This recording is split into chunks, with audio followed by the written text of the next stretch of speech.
Rabane yatakama Lotwi yele hoko Datu khutapa The wiyamba Draws her yetoneba Sababu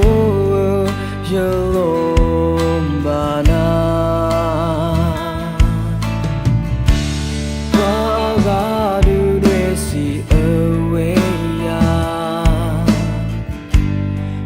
Loya huti yatakama Dali loya mati depa Dati weba ti te yadalisa Wala enya wala napanya Mitena tela yo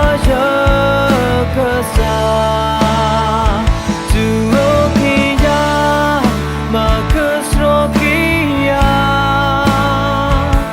Toyadi komutamanata